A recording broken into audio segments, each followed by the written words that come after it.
Hello मेरे प्यारे साथियों, आप सब कैसे हो।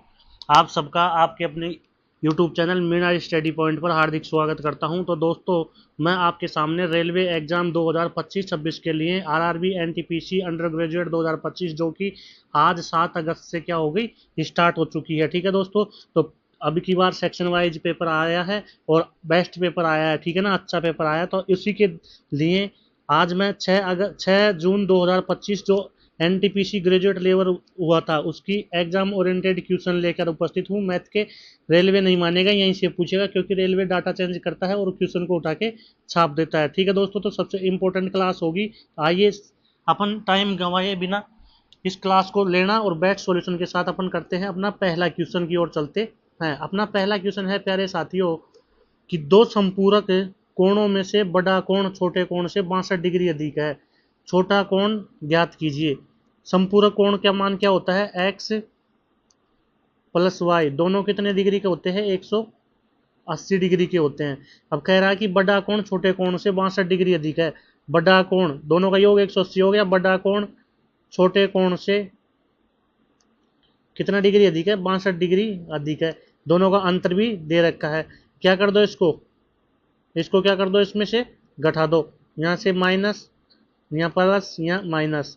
ठीक है ना, एक्स एक्स एक्स से एक्स कैंसिल हो जाएगा, वाई और वाई 2y बराबर 180 में से 62 गया तो कितना आएगा, 118, 118 डिग्री। तो y की वैल्यू क्या आ गई, यहाँ से 59 डिग्री।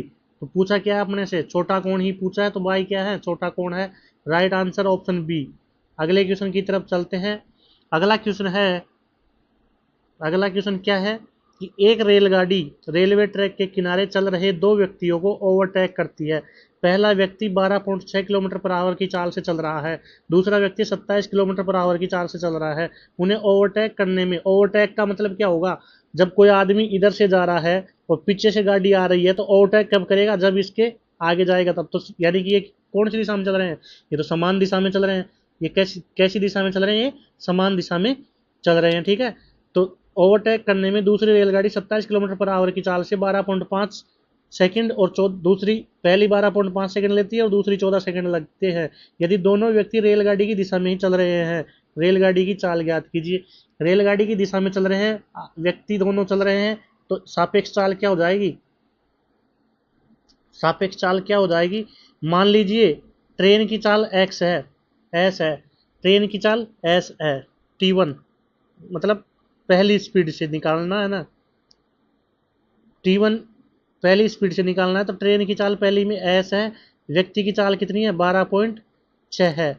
दोनों एक ही दिशा में जा रही है, तो एस माइनस 12.6 इसकी सापेक्ष चाल होगी। 1 किलोमीटर पर आवर में इसको मीटर पर सेकंड बदलने के लिए 5/18 से क्या किया, मल्टीप्लाई किया। ठीक है, इनटू कितने सेकंड में जा रही है, पहली 12.5 सेकंड। 12.5 सेकंड को ऐसे लिख सकते हैं 25/2 सेकंड लिख सकते हैं।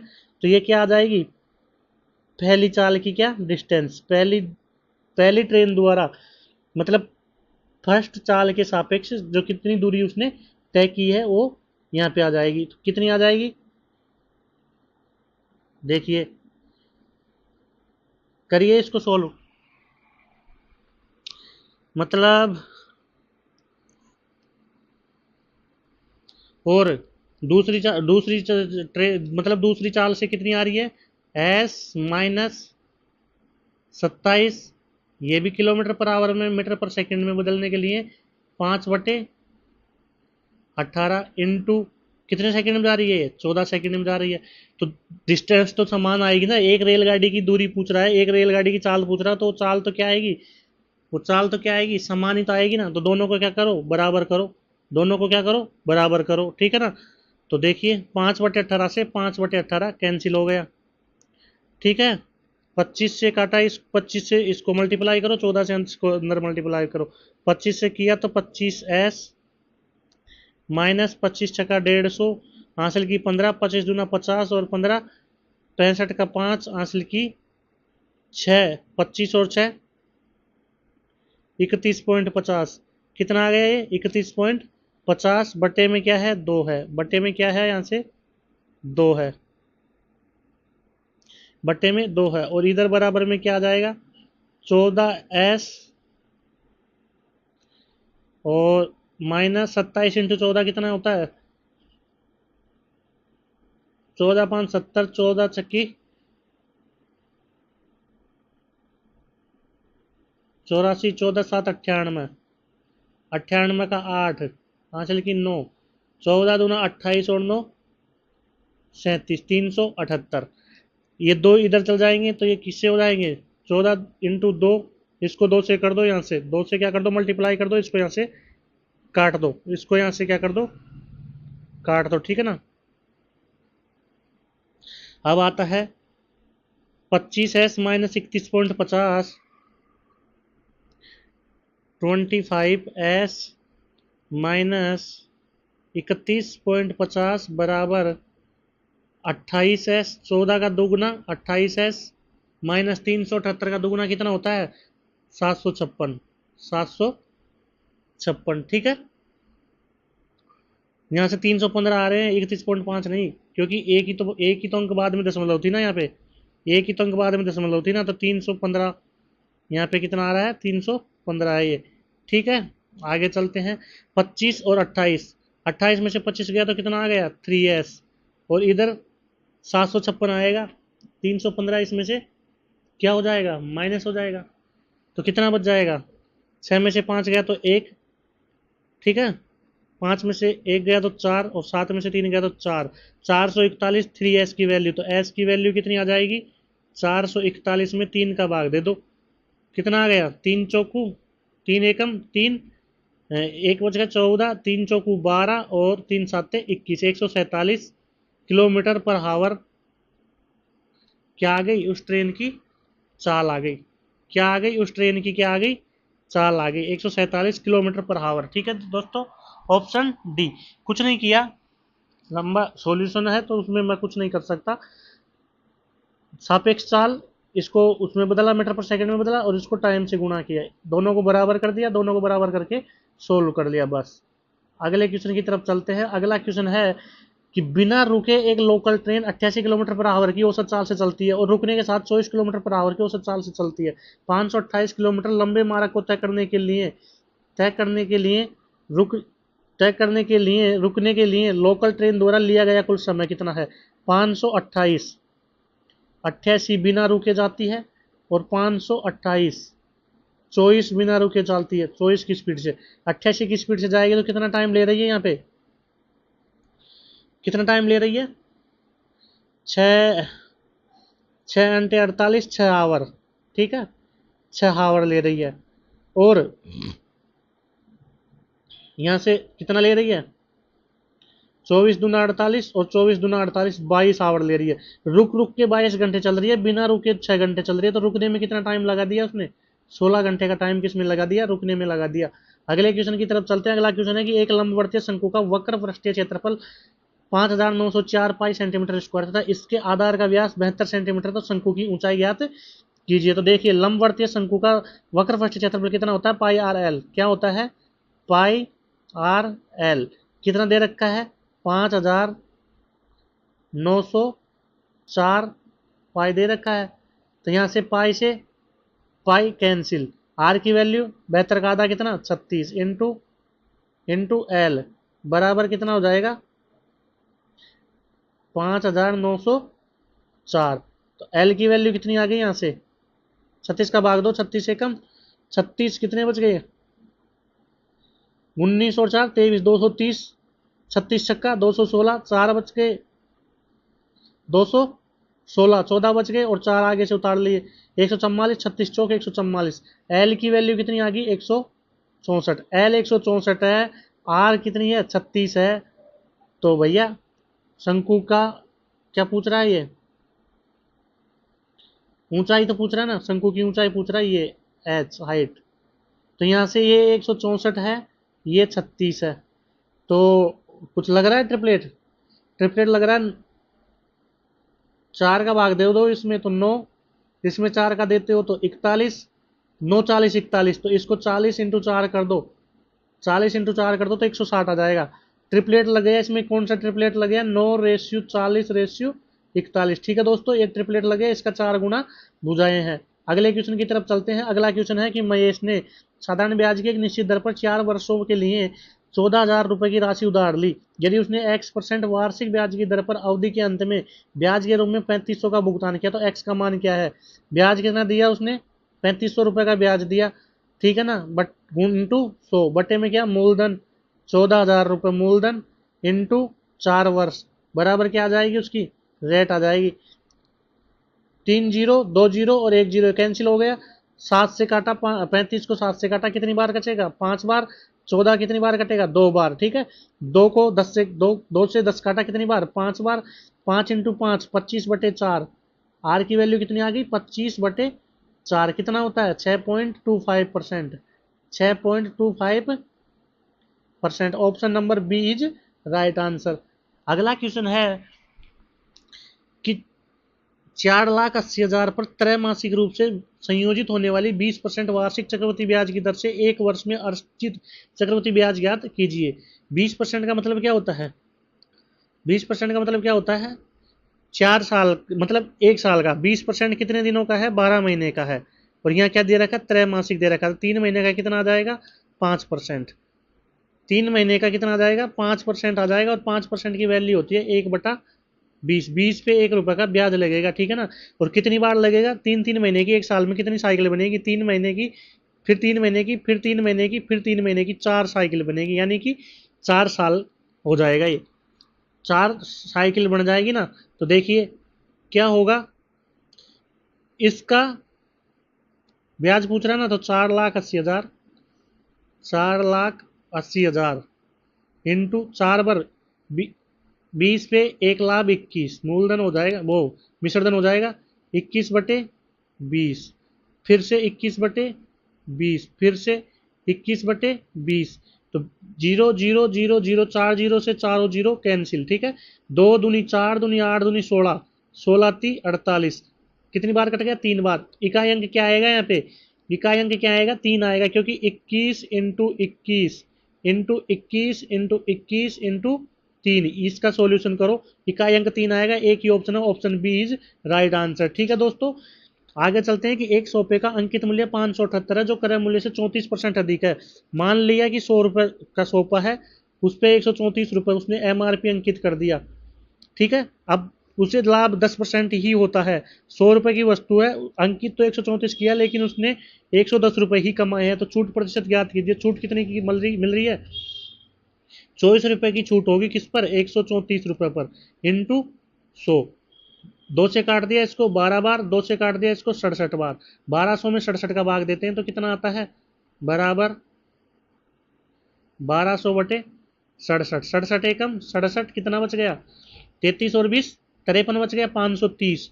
तो 6 सत्ते 42, 6 48 और 856 तो 536 हो जाते हैं। तो 536 थोड़ी है, 530 ही बच रहे हैं यहाँ पे। तो 7 बढ़ जाएगा। तो आंसर क्या जाएगा, ऑप्शन बी 17 पॉइंट कुछ आएगा, 17.91। Option B is right answer. अगले क्वेश्चन की तरफ चलते हैं। अगला क्वेश्चन है कि किसी वस्तु को 3471 में बेचने पर अर्जित लाभ प्रतिशत उसी वस्तु को 2577 में बेचने पर होने वाली हानि प्रतिशत के बराबर है। तो 25% लाभ कमाने के लिए वस्तु को किस कीमत पर बेचा जाना चाहिए।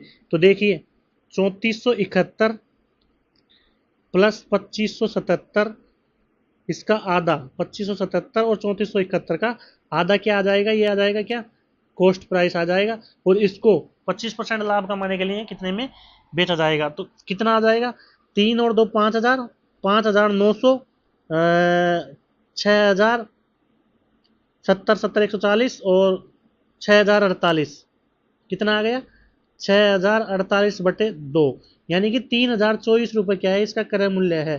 3,024 क्रय मूल्य है। तो इस पर 25% का लाभ कमाने के लिए 25% का मतलब क्या होता है, 1/4, यानी कि 4 रुपये पर 1 का लाभ। तो 5/4 लिख दो, 5/4 करो इसका।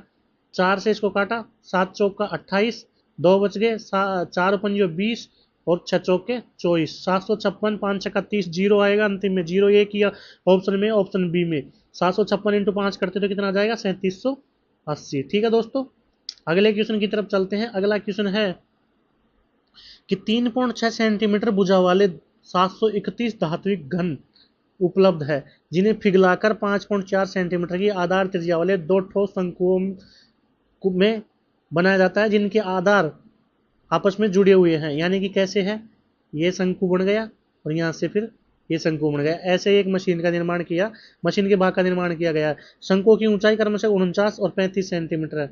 इसकी ऊंचाई 49 सेंटीमीटर है, इसकी कितनी है 49 है, इसकी कितनी है यहाँ से 49 49 है, ठीक है ना। और इसकी कितनी है यहाँ से,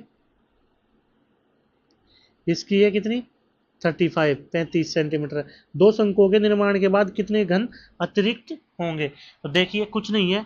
घन का आयतन कितना होता है, ए क्यूब होता है, तो 3.6 का क्यूब, ये क्या है घन का आयतन है, ये क्या है घन का आयतन है। और ये कितना आया घन का आयतन है, ये घन का आयतन कितना आता है, ये घन का आयतन है। और ऐसे कितने घन है 731 घन है, 731 घन है। तो टोटल इसका आयतन कितना आ जाएगा 34094.016। ये इसका टोटल आंसर, ये इसका टोटल मतलब आयतन आ जाएगा। ठीक है, अब आपको पता है कि शंकु का आयतन पिघलाया जाता है तो आयतन क्या किए जाते हैं, बराबर किए जाते हैं। यहाँ से शंकु के आयतन क्या है, ऊपर वाले शंकु का आयतन नीचे वाले शंकु का आयतन जोड़ लो। ठीक है, जोड़ के दोनों को जोड़ के क्या करोगे, इसको आप इसको घटा देंगे। ठीक है ना, किसमें से, टोटल आयतन में से घटा देंगे। और घन का आयतन कितना है 3.6 का क्यूब कितना आता है 46.659 आ रहा है। ठीक है ना, एक घन का क्यूब 46.659 आ रहा है, 3.6 का क्यूब आ रहा है। तो यहाँ से देखिए क्या करेंगे, दोनों घनों का आयतन, पहले शंकु का आयतन, वॉल्यूम ऑफ फर्स्ट शंकु क्या होगा 1/3 पाई आर स्क्वायर एच। यहाँ से आ जाएगा 1/3 इंटू 3.14, 3.14 के लिए बोला गया है, इंटू त्रिज्या कितनी है 5.4 है ना, 5.4 त्रिज्या दोनों की सेम ही रहेगी। 5.4 इंटू 5.4 इंटू हाइट कितनी है पहले की 49, पहले की कितनी है 49 हाइट। यहाँ से कटेगा क्या, 3 से काट दो 1.8 बार। ठीक है 1.8 बार। तो इसको टोटल को कंप्लीट किया तो वॉल्यूम फर्स्ट शंकु का वॉल्यूम कितना आता है 1494.6288 सेंटीमीटर क्यूब। अब शंकु सेकंड शंकु का क्या आएगा, वही 1/3 पाई आर स्क्वायर एच, रखो मान 1/3 इंटू 3.14 इंटू त्रिज्या वही 5.4 इंटू 5.4 और हाइट कितनी है यहाँ पे 35 है। 3 से वही इसको काट दो 1.8 बार। इसको सॉल्यूशन करने के बाद में क्या आएगा, वॉल्यूम टू शंकु का आयतन, दूसरे शंकु का आयतन कितना आएगा, दूसरे शंकु का आयतन आएगा 1067.592। अब दोनों शंकु का आयतन वी टोटल कितना आ जाएगा, V1 प्लस V2 कितना आ जाएगा 1494.6288 और 1067.592 कितना आ जाएगा 2562.22 सेंटीमीटर क्यूब। ठीक है, ये क्या आएगा शंकु का आयतन, टोटल शंकु का आयतन कितना आ गया 2562.22। ठीक है दोस्तों, अब आपको आपको क्या करना है, टोटल कितना था, टोटल घनों का टोटल, पूरे एक घन था ना 731 घन थे वो 731 घन थे। एक घन का कितना था, एक क्यूब 3.6 का क्यूब कितना था 46.656 था। और टोटल कितने थे 731 घन थे। तो इनका टोटल कितना आया था, इनका टोटल घन आया क्यूब आयतन आया था 34,094.016। ठीक है, अब इसमें से क्या घटा दो, ये अभी आया जो 2562.2208 घटाओ इसमें से, तो क्या आ गया 313531.27952 ये आ रहा है। अब ये क्या आ रहा है, ये बच रहा है तो कितने घनों का बचेगा, एक घन का कितना है 46.656 था ना, तो अभी कितने घनों का बच रहा है 700, कितने का बच रहा है 779 पॉइंट कुछ है। तो ये कितने का बच रहा है 780 घनों का आयतन बच रहा है, 680 का, कितने का बच रहा है 680 का बच रहा है। ठीक है दोस्तों, 680 घनों का यहाँ पे क्या बच रहा है, इसका आयतन बच रहा है। ठीक है, अगले क्वेश्चन की तरफ चलते हैं, इसमें थोड़ा टाइम लगा है, सॉल्यूशन है। दो रेखाएं, क्वेश्चन कहता है कि दो रेखाएं L1 और L2 एक त्रियक, दो रेखाएं हैं L1 और L2, ये L1 है ये L2 है, यहाँ को एक त्रियक छेदी रेखाएं काट दी जाती है। समांतर रेखाएं हैं, संगत कोण, यदि ये संगत कोण 75 का है तो इसका संगत कोण ये भी तो 75 का ही होगा। तो ऑप्शन सी इसमें कुछ सोचने समझने की बात ही नहीं थी। आगे चलते हैं कि उर्वशी की वर्तमान आयु 2 गुना, उर्वशी की वर्तमान आयु का 2 गुना, यहाँ पे क्या है, उर्वशी की वर्तमान आयु का 2 गुना आयुषी की वर्तमान आयु से 6 वर्ष अधिक है। आयुषी की वर्तमान आयु से कितना अधिक है, 6 वर्ष अधिक है। ठीक है, पहला समीकरण ये बन गया। फिर कहता है कि मोहन की वर्तमान आयु, यहाँ पे मोहन की वर्तमान आयु उर्वशी की वर्तमान आयु से 4 गुना है, उर्वशी की वर्तमान आयु से 4 गुना है।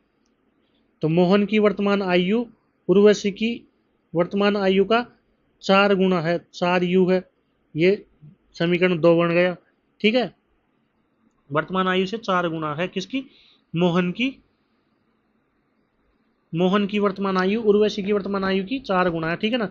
अब आगे कहता है तथा आयुषी संजू से 8 वर्ष छोटी है, तथा यहाँ से आयुषी है, आयुषी संजू से कितनी छोटी है, 8 वर्ष छोटी है। तो आयुषी और संजू का कितना आ गया अंतर, 8 साल आ गया। ये समीकरण 3 बन गया। अब इन समीकरणों को देखिए कैसे कैसे मैनेज करना है, देखिए कैसे कैसे मैनेज करना है। पूछ रहा क्या है, उर्वशी की वर्तमान आयु ज्ञात कीजिए, और क्वेश्चन में दे रखा है संजू की और मोहन की, मोहन और संजू इन दोनों की वर्तमान आयु का योग कितना है, 50 साल है। पूछ रहा क्या है, उर्वशी की आयु कितनी है, अपन से ये पूछ रहा है। तो भैया इसमें तो कुछ पल्ले नहीं पड़ रहा है, क्या करना पड़ेगा अपने को, 2u minus S, S A की जगह वैल्यू पुट कर दो यहाँ से पहले तो, या फिर चलो इसको ऑप्शन से करके देखते हैं। उर्वशी की वर्तमान आयु 14 मान के देखते हैं। ठीक है ना, उर्वशी की वर्तमान आयु 14 मान के देखते हैं। अगर 14 उर्वशी की मानते तो 14 यदि उर्वशी की आयु मानते तो 14 दूना 28 में से 22 किसकी आ गई, आयुषी की आ जाएगी, 22 आयुषी की आ जाएगी ना। तो 14 14 चौकू 56 मोहन की आ जाएगी। तो ये तो गलत हो गया, मोहन और उसकी आयु कितनी है, 50 वर्ष है, ये तो पुट नहीं हो रहा। दूसरा ऑप्शन 8 उठाते हैं, 8 दूनी 16, यदि उर्वशी की 8 है तो आयुषी की कितनी है जाएगी, 10 हो जाएगी। उर्वशी की 8 है, आयुषी कितने साल की हो जाएगी, 10 साल की हो जाएगी। ठीक है, मोहन कितने साल का हो जाएगा, 8 का 4 गुना 32 साल का। मोहन यहाँ से कितने साल का हो जाएगा भैया, 32 साल का हो जाएगा, 32 साल का। फिर यहाँ पे कितने की हो जाएगी, आयुषी कितने की है, 10 की है, 10 आयुषी कितने की है यहाँ से, 10 की है ना। तो एस कितने का हो जाएगा, यहाँ पे क्या कहा था, संजू से 8 वर्ष छोटी है कौन, आयुषी, संजू से 8 वर्ष छोटी है आयुषी। तो इसको अपन ने उल्टा लिख दिया ना, संजू से 8 वर्ष छोटी है आयुषी, इसको उल्टा लिख दिया अपन ने। देखो ये लिखा जाएगा ऐसे, संजू माइनस आयुषी 8 वर्ष छोटी है। हाँ, अब यहाँ से क्या आ गया, मोहन की कितनी आ गई, 32 साल। ठीक है, अब आयुषी कितनी साल की है, 10 साल की है। तो संजू कितने साल का हो जाएगा यहाँ से, संजू कितने साल का हो जाएगा यहाँ से, 18 साल का, क्योंकि 8 साल का अंतर है ना दोनों का। तो संजू कितने का हो जाएगा, 18 का हो जाएगा। अब यहाँ से जोड़ के देखो, मोहन 32 का, संजू 18 का, दोनों की 50 आ रही है, 50 आ रही है, बिल्कुल option B is right answer. Option B is क्या हो गया, राइट आंसर हो गया। ठीक है दोस्तों, अगले क्वेश्चन की तरफ चलते हैं। अगला क्वेश्चन है ऑप्शन से हो रहा हो, ठीक है ना। एक आदमी अपने मासिक वेतन का 75% घर के किराए पर खर्च कर देता है, बाकी 25% बचाता है। यदि हर महीने में 653 परिवहन पर, 6229 किराए पर और शेष 446 बचाता है, तो उसका मासिक वेतन कितना है। 100 में से एक बात बताइए, जब 75% तो वो एक साथ किराए पर ही खर्च कर देता है, तो बाकी जितने भी उसके पास बचेंगे वो किसके बराबर होंगे, 25% के बराबर होंगे ना। तो बाकी ये सब परिवहन का, ये किराने का, ये शेष, ये सब 25% के बराबर है। 600, 400, 1000, 50, 40, 90, 1099, 1099 और 6000, 7099, 7099, 7099, तो 7100 और 208, तो 7308, ठीक है। 7308 किसके बराबर है? 25% के बराबर है। तो पूछ रहा क्या है? 100% की वैल्यू पूछ रहा है। 25 4 100, 4 से मल्टीप्लाई कर दो। 8 चौक 32 का दुआ, 32 का 2, 32 का 2 नहीं यार, रुकिए, इसको जोड़ने में गलती कर रखी है अपन ने। देखिए जोड़ते हैं, जोड़िए यहाँ से। 1099 हो गए ना, 600 400 1000 1099, ठीक है ना। ये कितना है? 1099, और वहां से कितना है? 6229। 9 9 18 का 8, आंसर की 1, 9 2 11 1, 12 का 2, आंसर की 1, 2 और 1 3, और 7 7328 आ जाएंगे। 7328 आएगा, सॉरी 7328, 7328 आ गया। इसका कितना निकालना है? 25% दिया हुआ है, और इसका 100% निकालना है। 25 से 4, इसका 8 चौक 32 का 2, हासिल की 3, हासिल की 3, 4 दूनी 8 और 3 11।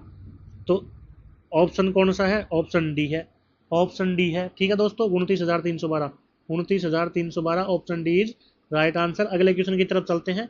24 पुस्तकों का विक्रय मूल्य 30 पुस्तकों के क्रय मूल्य के बराबर है। 24 पुस्तकों का सेलिंग प्राइस 30 पुस्तकों के कॉस्ट प्राइस के बराबर है। तो एसपी से सीपी का रेशियो आ जाएगा यहाँ से। एसपी कितने की है? एसपी कितने की है? 30 रुपए की, और सीपी कितना? 24 रुपए का। 24 की खरीद कर 30 में बेच रहा है, 6 का लाभ हो रहा है किस पर? 24 पर, इंटू 100, 1/4। 1/4 का मतलब क्या होता है? 25%। 25% का लाभ हो रहा है ना, 25% का लाभ। Option B is right answer. अगले क्वेश्चन की तरफ चलते हैं। अगला क्वेश्चन कहता है कि दो धनात्मक संख्याओं के बीच का अंतर 2880 है। x माइनस वाई, दोनों के बीच का अंतर 2880 है। जब बड़ी संख्या को छोटी संख्या से विभाजित किया जाता है, जब बड़ी संख्या को छोटी संख्या से विभाजित किया जाता है, तो भागफल 6, भागफल 6 और शेषफल कितना? 120 बचता है। तो भाज्य भाज्य बराबर क्या होता है? भाजक गुणा भागफल प्लस शेषफल। तो यहां से क्या आ जाएगा? यहां से क्या आ जाएगा? x बराबर 6y प्लस 120।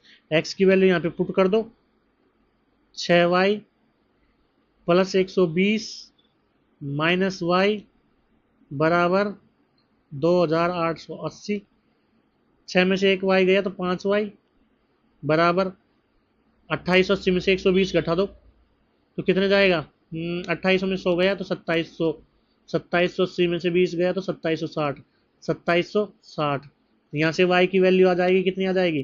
5 5 25, 2 बच गए 36, 5 7 35, 5 2 572 आ गई ना y की वैल्यू। x की वैल्यू निकाल लो, इसमें y की वैल्यू पुट करके, इसमें y की वैल्यू क्या कर दो? पुट कर दो, और x की वैल्यू निकल जाएगी। x बराबर कितना आ जाएगा? 2880 प्लस 572, 2880 प्लस 572 कितना आ गया? छोटी संख्या 572 है, तो बड़ी संख्या कितनी आ जाएगी? 2800, 500, 3300, 3452 कितनी आ जाएगी? 3452 आ जाएगी ना। हाँ, 3452 आ जाएगी। तो पूछ रहा है 3452 और 3916 का एचसीएफ कितना होगा? इनका डिफरेंस निकालो, इनका क्या निकालो? डिफरेंस निकालो। 3452 ही आएगा ना। 2800, 500, 3300, 8 7 15, हाँ सही है, 3452 और 3916। 3452 और 3916 का, 3452 और 3916 का क्या निकालो? डिफरेंस निकालो। 6 में से 4 गया 4, 1 में से 11 में से 5 गया तो कितना आएगा यहाँ से? 6। यहाँ पे 8 में से 4 गया 464, 464 को मल्टीप्लाई करो, 2 इंटू 232, 2 इंटू 2 इंटू 116, 29 दूना 58, 58 नहीं, कुछ गड़बड़ है क्या? देखते हैं। गड़बड़ बेटा जी वाई के मान में कर दी ना। वाई का मान कितना आएगा यहाँ से? वाई का मान कितना आएगा यहाँ से? 5 का भाग देना, वापिस से देखना। वैसे मेरे दिल से लग रहे हो। 5 5 25, 2 बच गए, 5 5 25, 552 ही तो आएगा। तो 552 रखो ना यहाँ पे, 552 रखो, यानी कि 3452 32, ठीक है ना। कितना आएगा ये? 3432 आएगा। 20 कम आएगा, 3432 आएगा। ठीक है, 3432 क्या आएगा? 3432 आएगा। 3432 और इसका, हाँ अब कर लो सोल्व।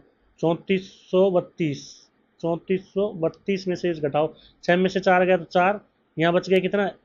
1, 11, 11 में से 8, 3 गया तो 8, और यहाँ पे कितना बच गया? 8 में 4 गया तो 4, 484। ठीक है, 484 को क्या करोगे? 4 से दिया भाग इंटू 4 एकम 4, 4 दूनी 8, 121। ठीक है,